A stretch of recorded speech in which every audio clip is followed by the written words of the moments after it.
Kwa jina la Baba na Mwana na Roho Mtakatifu. Amina. Tumsifu Yesu Kristo milele. Amina. Karibu katika tafakari tunapoendelea kujiandaa na kipindi cha Kwaresma, kipindi cha kumrudia Mungu. Basi tunaalikwa tuweze kusikiliza tafakari za kutujenga na kutuimarisha katika maisha ya kiroho. Basi kabla ya kutoa tafakari hii, nipende kuwaomba tuweze kusubscribe channel yetu ya Tafakari Tena TV inayopatikana YouTube na Facebook, ili tuweze kupata tafakari na ziweze kutufikia kwa wakati. Na katika tafakari ya leo tutaweza kutafakari juu ya njia ya msalaba.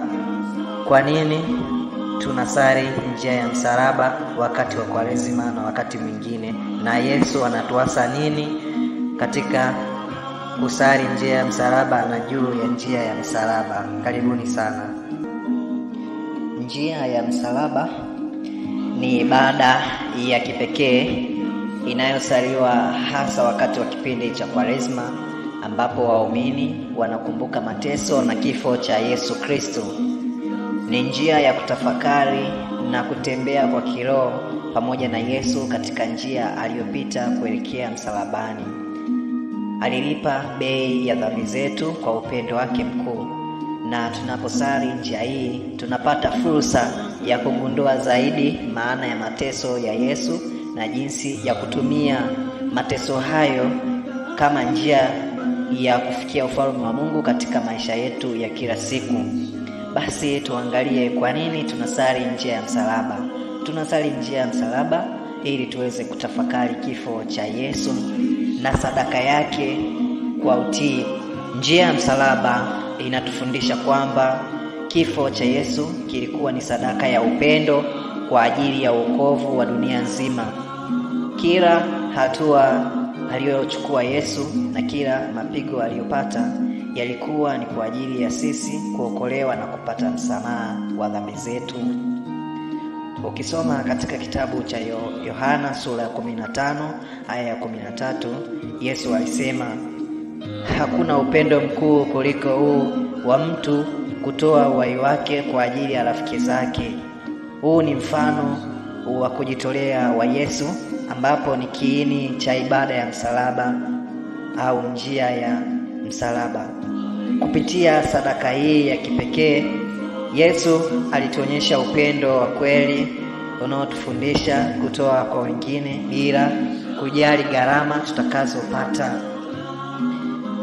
Kufundisha mateso na upendo wa dhati. Hii ni moja ya sababu inayotufanya tusali njia ya msalaba. Njia ya msalaba inatufundisha umuhimu wa kuvumilia mateso na majaribu tunayokutana nayo katika maisha. Yesu alitembea kwenye njia ngumu ya mateso kwa upendo na kuonyesha kwamba hata katika hali ngumu upendo wa Mungu ni mkuu zaidi. Mathayo sura ya 27 aya 27 hadi 31 tunapata simulizi ya mateso ya Yesu kabla ya msalaba, ambapo alipopigwa na matusi alionyesha uvumilivu na upendo bila kulipiza kisasi chochote. Basi na sisi tunafundishwa na tunaagizwa tukawe watu wa kuvumilia yale yote tunayopitia katika maisha haya. Tuyabebe yale yote magumu, mateso, kwa upendo na kwa uvumilivu. Tunafundishwa kuwa licha ya changamoto na maumivu tunaweza kuwa na amani ya kiroho na kumtumikia Mungu kwa upendo na uvumilivu. Kufanya toba na kujirekebisha. Tunaposali njia ya msalaba tunafanya toba na kujirekebisha.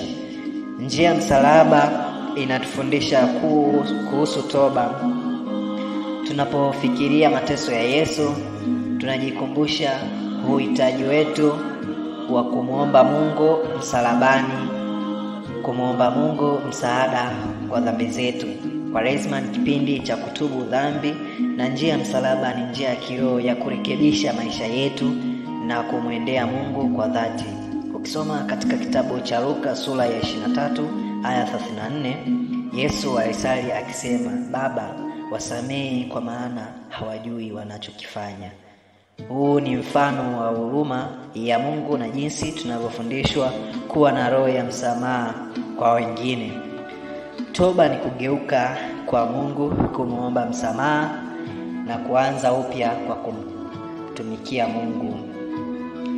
Kubeba msalaba wetu wenyewe. Tunasali nje ya msalaba na tunafundishwa kubeba msalaba wetu wenyewe. Njia ya msalaba inatufundisha kuwa kila mmoja wetu anao msalaba wake. Yesu alituambia tuwe tayari kubeba mizigo yetu, na ili tuwe na sehemu nzuri ya maisha ya Kikristo. Kwa kupitia shida na majaribu, tunapata nafasi ya kushiriki na Yesu katika mateso yake na kujenga uvumilivu na imani. Mathayo sura ya 16 aya 24 inatueleza, Yesu alisema, ikiwa mtu anataka kunifuata na ajikane mwenyewe na auchukue msalaba wake na anifuate. Ni changamoto kwa kila mmoja wetu ili kufuata njia ya Kristo na kuwa tayari kumtumikia hata katika magumu. Kufanya hivyo tunapata neema ya kumkaribia Mungu. Vile vile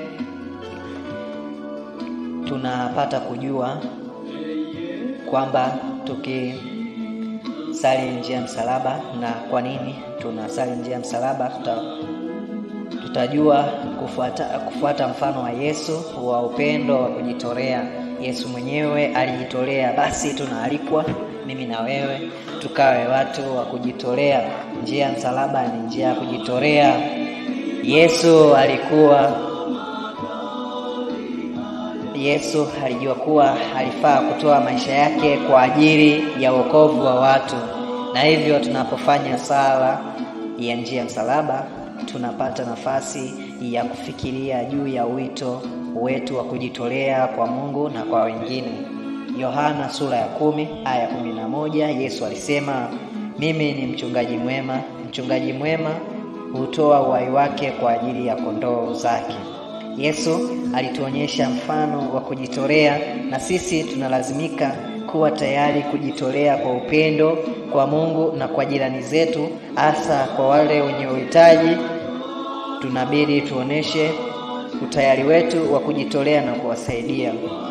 Vile katika tafakari hii tuweze kuangaziwa na kutazama mifano ya kutujenga katika maisha kutoka katika Biblia, mifano hai inayoonyesha juu ya kubeba misalaba yetu na kwa nini tunasali njia ya msalaba. Mfano wa kwanza ni ule wa Musa. Tunamwona Musa anabeba msalaba kwa ajili ya watu wake. Katika kitabu cha Kutoka sura ya 17 aya 8 hadi ya 13, Musa alibeba msalaba wa kuwaombea ushindi wa Israeli dhidi ya Waamaleki. Alikuwa ameketi juu ya kilima akiwaombea watu wake. Hii inatufundisha kuwa sisi pia tunahitaji kusaidia kubeba mizigo ya wengine na kuomba kwa nia ya wengine, hasa kwa kufunga na kwa kufanya matendo ya huruma. Vile mfano mwingine ni ule mfano wa Paulo. Tunaona Paulo anavyoishi kwa ajili ya Kristo. Mtume Paulo aliishi maisha ya kujitolea kwa Kristo na alitembea njia ngumu. Katika Wafilipi sura ya 3 aya 8 alisema, na yachukulia yote kama takataka ili nipate kumjua Kristo. Paulo alijua kuwa kumfuata Kristo ni kujitolea na kubeba msalaba wa maisha ya imani. Tunafundishwa kuwa hata katika mateso tunapata neema ya Mungu ya kufanya kuwa washindi. Vile tutaona simulizi ya Simoni wa Kirene katika Luka sura ya 23 aya 26. Simoni wa Kirene alilazimika kubeba msalaba wa Yesu, na hapa tunafundishwa kuwa ishara ya msalaba kwa kushirikiana na wengine katika shida. Tunapojitolea kubeba mizigo ya wengine, tunashiriki kwa karibu na Kristo katika mateso. Basi tushiriki katika shida za wengine kwa kuwajali na kuwasaidia pale wanapohitaji katika maisha yao. Vile vile katika tafakari tutaweza kupata kujua maswali na majibu yake tunaofundishwa katika njia ya msalaba. Swali la kwanza, kwa nini Yesu alikubali kubeba msalaba na kupitia mateso yote? Ni swali gumu tunaloulizwa mimi na wewe. Kwa nini Yesu alikubali kubeba msalaba na kupitia mateso yote? Kwa nini asingekubali kuishi kama sisi, kuishi katika raha za dunia hii? Yesu alikubali mateso yote kwa ajili ya wokovu wetu. Alijua kwamba kupitia kifo chake alitufungulia mlango wa uzima wa milele. Alikuwa na upendo wa ajabu kwa wanadamu na alikufa kwa ajili ya dhambi zetu. Basi mimi na wewe, ni upendo gani tunauona wa mtu kutoa uhai wake kwa ajili ya rafiki zake? Basi tunaalikwa mimi na wewe tukabebe misalaba ya wenzetu, tukapitie shida za wenzetu kwa kupitia njia tofauti tofauti, hasa kwa kuwasaidia katika maisha yao na hali wanazopitia. Swali la pili tunaloulizwa siku ya leo, tunajifunza nini kutokana na mateso ya Yesu wakati wa njia ya msalaba? Basi wewe Mkristo Mkatoliki, unajifunza nini wakati wa njia ya msalaba kupitia mateso ya Yesu aliyopitia? Tunajifunza kwamba hata katika hali ngumu na za maumivu tunaweza kupata nguvu za kiroho kwa kumtegemea Mungu. Tunafundishwa pia kuhusu umuhimu wa kuishi kwa upendo, huruma na msamaha. Basi katika njia ya msalaba tunahimizwa kuishi kwa upendo, uvumilivu na msamaha kwa wengine. Swali la mwisho tunaloulizwa, njia ya msalaba inatufundishaje kuhusu huduma kwa wengine?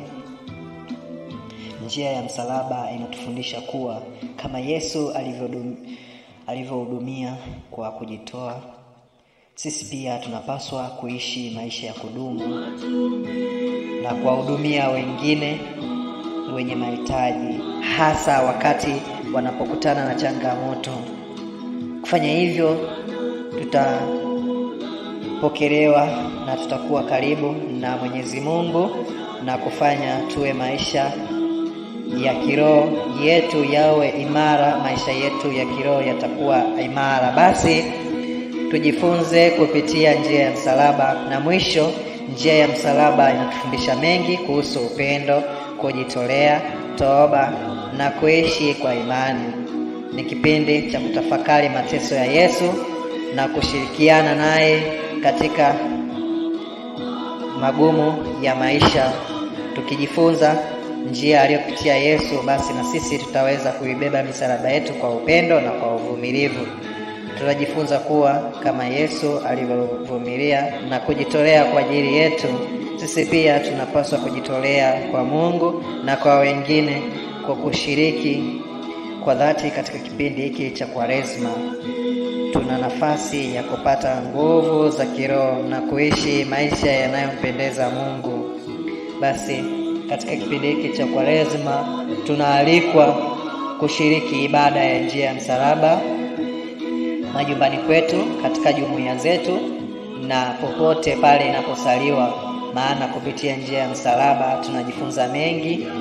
Tunapitia mateso yale yale anayopitia Bwana wetu Yesu Kristo. Basi vile vile tunaalikwa tukaibebe misalaba yetu ya maisha, hasa katika dunia hii, maisha tunayopitia. Tusiwe watu wa kukata tamaa, bali tukawe watu wa kuvumilia na kuona kwamba yote yanawezekana tukimtegemea Mwenyezi Mungu. Basi mimi na wewe tunaalikwa siku ya leo tutafakari njia ya msalaba, tutafakari mateso ya Yesu katika njia hii. Tumsifu Yesu Kristo. Basi naendelea kualika tuendelee kusubscribe, kushare na kutoa comment tofauti tofauti na mawazo tofauti juu ya tafakari zinazotolewa kutoka studio hii ya Tafakari Tena TV. Karibuni sana, tujiandae na kipindi cha Kwaresma, kipindi cha kumrudia Mungu.